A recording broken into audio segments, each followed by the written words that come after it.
Ағошта, салам алейкум. Ай, бұл рубльді курсы қанша болып қалыптыр, білбедіңіз бе? Жо, билбейт экен. Эмнеге? Бала Россияда ақша салып тұр, ошода албаштырыш керек болып атат. Ай, бу уулуң эмне жумуш кылат я? Ай, билбейм эмне жумуш кыларын. Иниси билет. Канбек, айт койчу бала. Эмне жумуш кылат, ле байкең? Байкем эмеде иштейт тиги. Москва областарында жана Озон, Wildberries деген складтарда товар чогултат.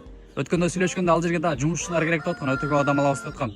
18 жаштан 45 жашка чейинки там эркектер болобу, кыздар болобу айырмасы жок. Оплата сдельный дейт, күнүнө 3,5 миңден 7 миң рубльга чейин болот экен. Жумасына 5 миң рубльдан аванс берип турат экен. Жашаган жери, тамак ашы бекер экен. Жашаган жеринин жумушуна чейин өздөрү жанагы коомдук транспорт менен жеткирип турушат экен жумушка. Ошол жерде иштегени үчүн эле атама улам эле акча салып атат. Ай, менин уулум деле жыл сайын Россия барат.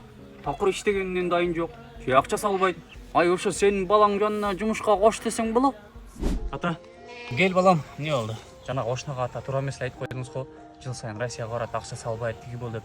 Мен ошентип айтарыңызды билип туруп чаты, ошо ар бир акча салгандардын чектерин сактап келгем да. Чектерди бир күнү көрсөтөм дегем атам. Акча салып эле атпаймынбы?